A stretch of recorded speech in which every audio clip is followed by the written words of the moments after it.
Bienvenidos una vez más a mi clase. El día de hoy vamos a tratar un tema muy especial que son las consideraciones especiales en el deportista infantil y adolescente. A partir de hoy vamos a tener en esta unidad todas las consideraciones especiales en el deportista mujer, en los deportistas en situación de discapacidad, movilidad reducida. Vamos a entender esos diferentes conceptos. Vamos a hablar de las consideraciones especiales también en los deportistas de alto rendimiento y de los deportes extremos.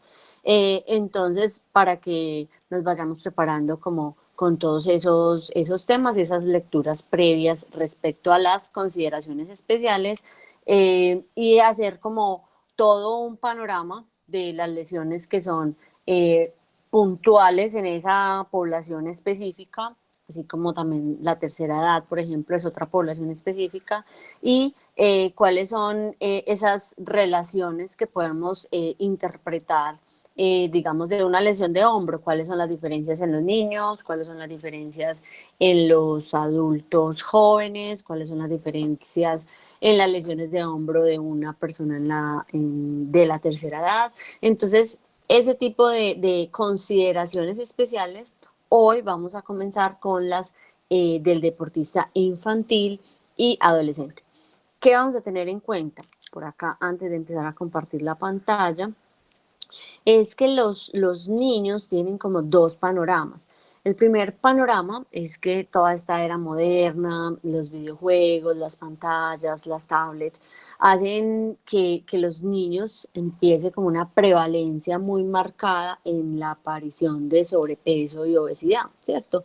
Entonces eso incluso tiene un carácter epidémico, incluso en esa situación de salud en las que nos encontramos en este momento, eh, con todo este tema de la pandemia de la COVID-19, dicen los expertos que la próxima pandemia va a ser la obesidad, porque muchos estamos trabajando en casa, nos movemos menos, tenemos menos necesidad de salir para, digamos, cumplir nuestras necesidades básicas, sino que podemos cumplirlas y trabajar desde casa, entonces nos movemos mucho menos, entonces hay una tendencia a que esta epidemia del sobrepeso y la obesidad se aumente.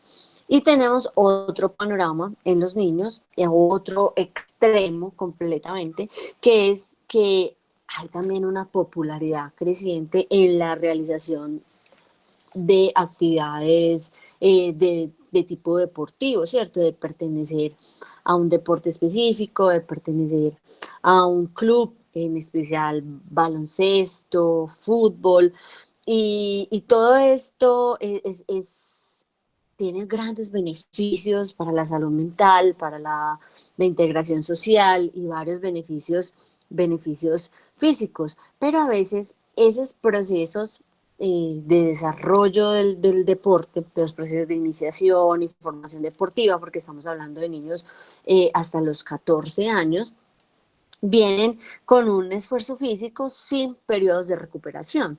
Entonces es allí donde el más rápido, el más alto, el más fuerte, que es el lema de los Juegos Olímpicos, se convierte también como en una en un punto de partida para el origen de algunas lesiones. Entonces tenemos el sobrepeso y la obesidad infantil, y que también se presenta pues, en los adultos, y tenemos que la actividad física, los beneficios físicos, pues van a contrarrestar los efectos de la obesidad, van a contrarrestar la hipertensión arterial, van a contrarrestar todo lo que tiene que ver con los problemas cardíacos, van a contrarrestar con todo lo que tiene que ver con problemas psicológicos y sociales. Entonces, todos estos problemas los tenemos en esos dos panoramas. Hay varios estudios que nos han mostrado, y les voy a dejar la referencia aquí abajito, que esos deportes que aumentan como todos esos beneficios psicológicos, sobre todo en ese deportista infantil, también entonces tienen unos efectos que pueden ser adversos. ¿cuáles son esos efectos adversos? Tenemos efectos como el sobreentrenamiento físico, tenemos efectos como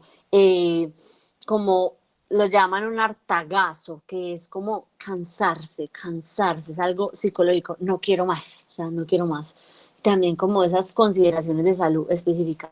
Y ese no quiero más es como ese niño que está sometido a un régimen, y sobre todo en esos deportes donde el pico del rendimiento es en edades muy tempranas. Hablamos, por ejemplo, de los gimnasios, donde para tú estar en tu pico máximo de rendimiento tiene que ser a los 14, 15 años, 16 años. Tenemos que desarrollar todas las capacidades físicas básicas o esas capacidades físicas condicionales en esta edad infantil. Entonces es un niño que va a tener un inicio pronto o temprano en el deporte, que puede tener lesiones por uso repetitivo, que puede tener fracturas por estrés y que debe ser un niño que hay que involucrarlo en un programa de prevención de lesiones mucho antes de lo que incluso un deportista joven debería someterse. Entonces, para que vayamos teniendo esto acá en cuenta para el desarrollo de la clase. ¿Listo? ¿Qué son esas lesiones por uso repetitivo? Y mientras les voy hablando, voy por acá compartiendo la pantalla. Esas lesiones por uso repetitivo tienen que ver con ese trauma que se va presentando en los niños una y otra vez. No es una caída, no es un accidente que llegó o un trauma que llegó repentinamente, no. Es un trauma que se viene presentando paso a paso, día tras día, semana tras semana, no le prestemos atención, es un dolor de crecimiento, no le prestemos atención, es que es muy cansón, es que es muy mimado, es que no sé qué. O sea, la sensibilidad de los niños y la comprensión para poder identificar realmente esos problemas involucra a todos, o sea, involucra al profesional de la salud, involucra a la familia, involucra al entrenador. En los niños en crecimiento se complica este diagnóstico porque a la par que va desarrollando su crecimiento óseo, también se van dando las adaptaciones de los tejidos blandos y aumenta esa probabilidad de lesión, porque es que hay una zona de transición entre el hueso y el ligamento, entre el hueso y el tendón, entre el tendón y el músculo, y se empiezan a presentar algunas lesiones. Entonces tenemos lesiones, por ejemplo, como esta que mencionamos acá. Esta lesión es muy común, o sea, si ustedes observan la imagen, es muy común en los niños más o menos entre los 11 y los 13 años que se manifiesta, o sea, o que ya son más claros los signos y los síntomas, pero ella viene de alguna manera marcando una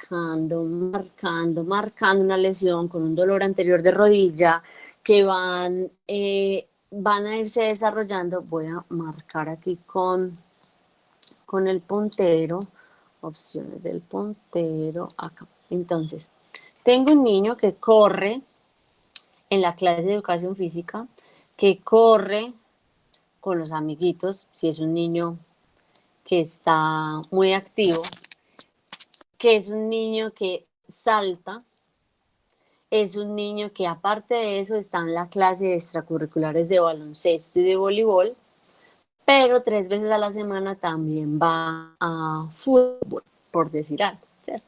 Entonces es este tendoncito, recuerden que este es el cuádriceps, ¿cierto? Que el cuádriceps se inserta en el tendón cuadricipital y que cuando ese tendón cuadricipital va cabalgando sobre la rótula, ya se llama tendón rotuliano, y que ese tendón rotuliano viene a insertarse aquí en la tuberosidad anterior de la tibia, y miren lo que va haciendo como una mella que llamamos, va alando esta cortical de la tibia, y miren qué es esto.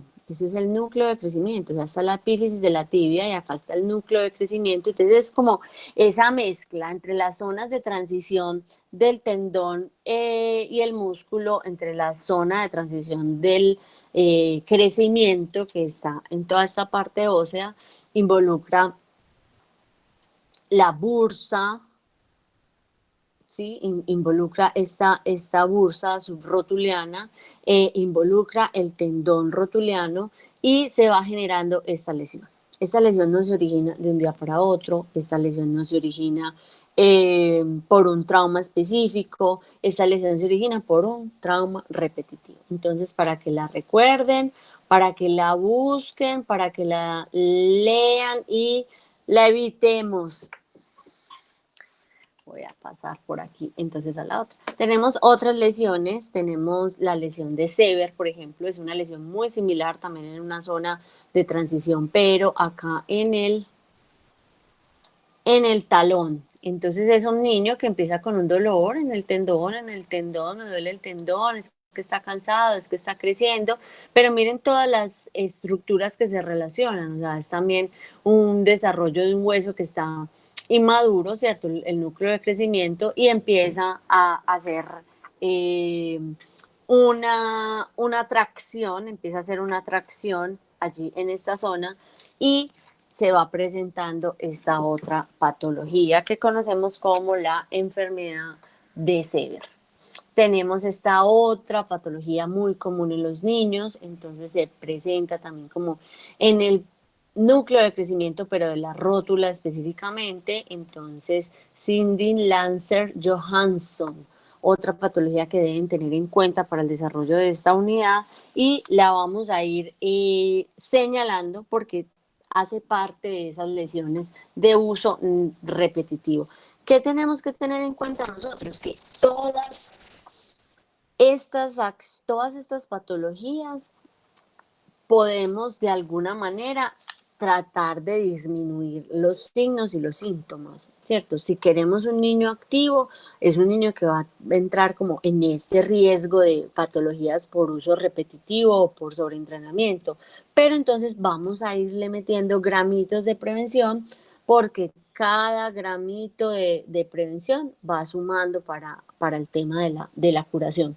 Entonces, sumado a estas consideraciones especiales de los niños, también tenemos que sumarle que hay unas consideraciones especiales en las niñas, que las niñas vienen a tener una mayor prevalencia en este tipo de lesiones que los varones. Entonces, para que lo tengamos en cuenta y lo vayamos consultando. Tenemos esta otra patología, esta se presenta principalmente en el codo, lo llaman en algunas literaturas como el codo infantil o el codo del niño, pero eso tiene una consecuencia muy, muy, muy importante que debemos tener en cuenta y es que puede formar acá en la parte distal del húmero una necrosis avascular y que esa necrosis avascular generalmente va a terminar en una cirugía.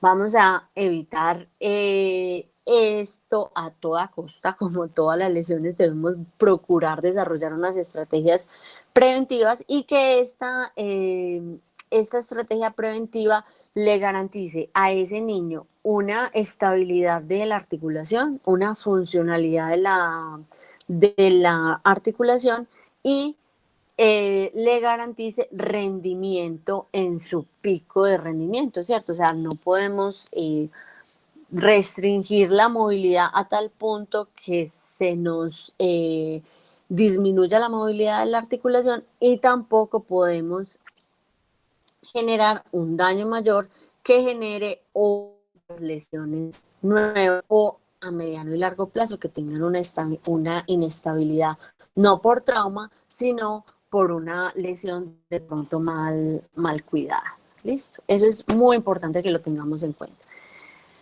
Tener en cuenta también el tema de las fracturas por estrés. Las fracturas por estrés no es porque estás estresado en el colegio o estás estresado por el manejo de emociones. No, acá estamos hablando de una fracturas por estrés de tipo mecánico, porque el hueso tiene unos niveles de tolerancia al estrés y la carga repetitiva empieza a generar una fractura por fatiga, una fractura por trauma repetitivo. En las anteriores lesiones de uso repetitivo, de trauma repetitivo, mencionábamos una lesión de la relación hueso-tendón o hueso-músculo. Acá estamos hablando solamente del hueso. Entonces, esta población infantil tiene una alta prevalencia de fracturas de estrés en la tibia y en el peroné.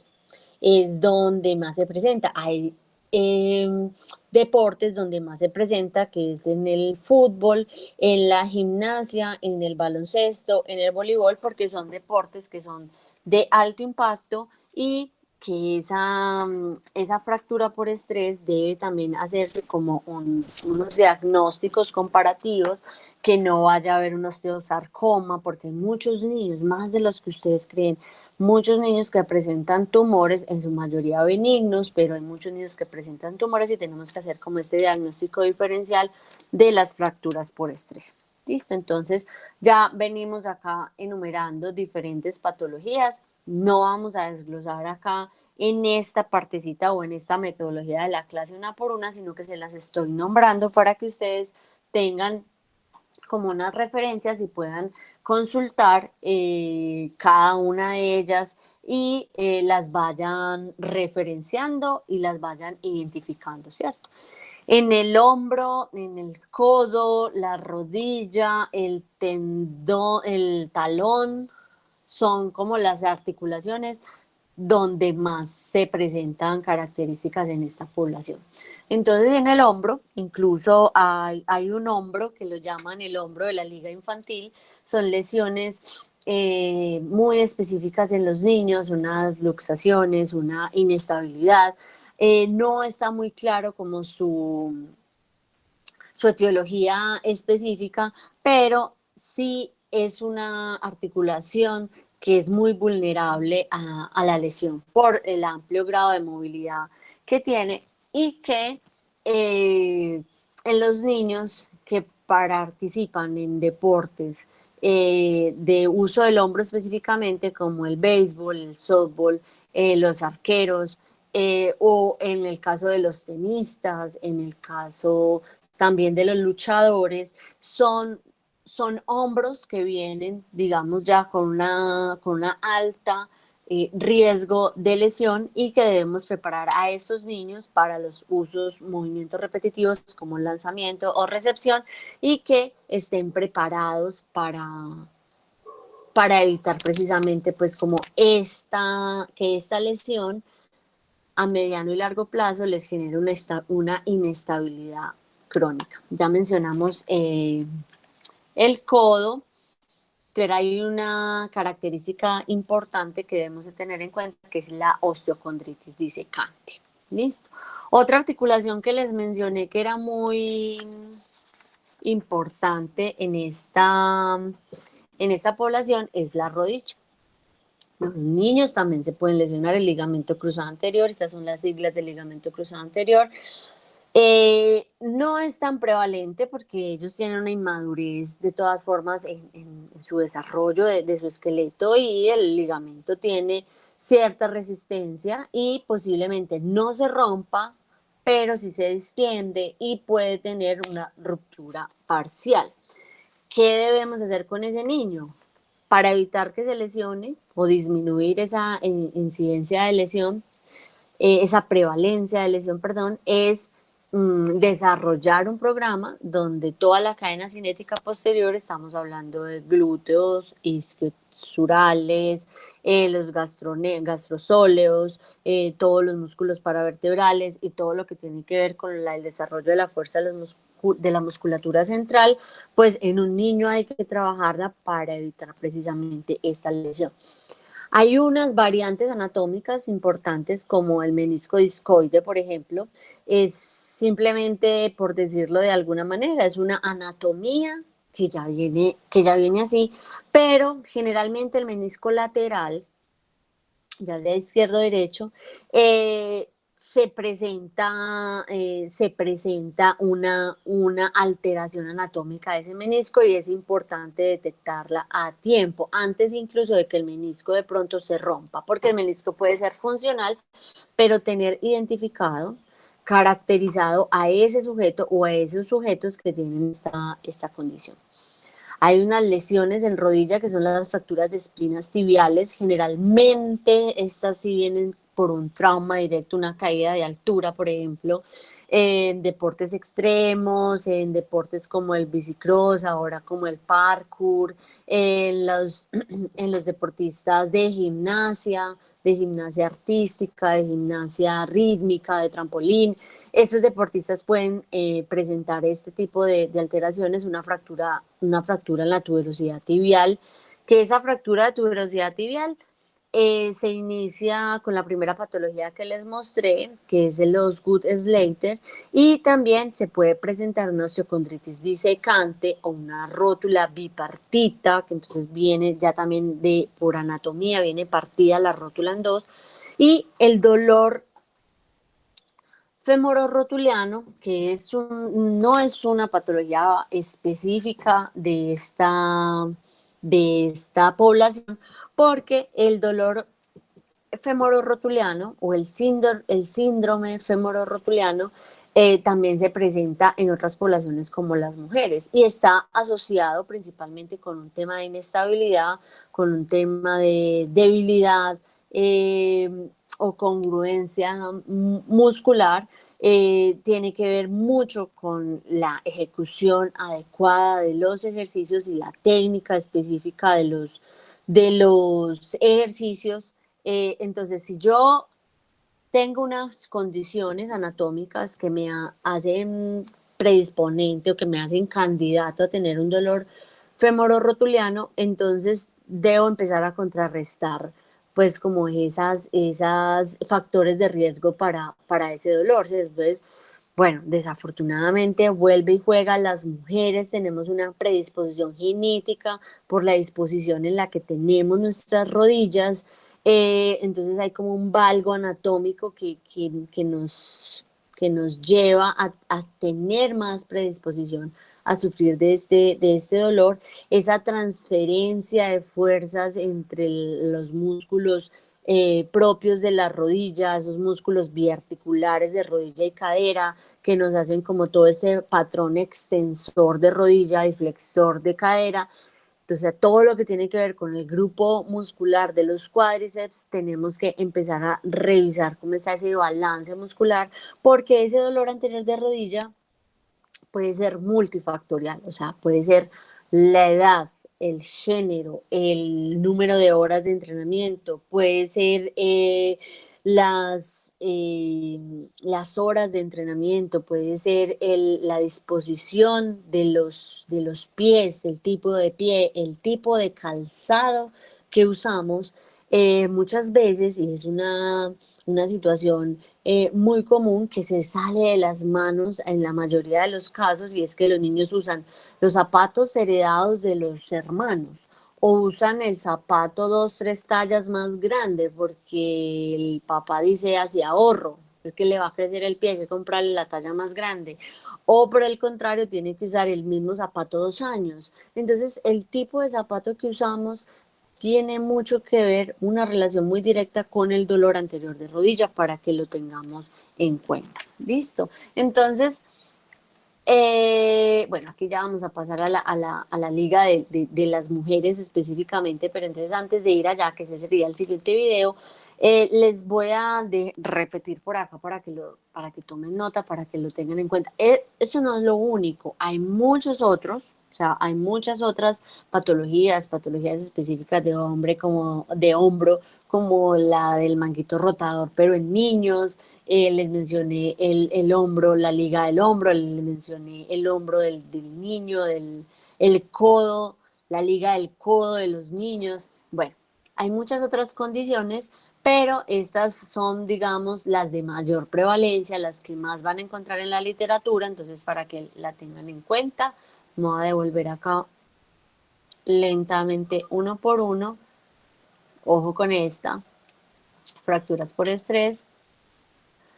Aquí está señaladito las que dijimos. Tómenle nota de la forma de la ortografía, pues para que la tengan ahí presente. Y yo sé que muchos pueden estar diciendo, ay, yo tengo eso. En fútbol lo llaman el chibolo, pero ese chibolo lo pudimos haber evitado. Y cuando se presenta, que fue inevitable, entonces vamos a hablar también de cómo manejarlo en la cancha. Listo. Bueno, muchachos, hasta aquí esta resumen ejecutivo de la clase de hoy y nos vemos en el próximo video. Que estén súper bien.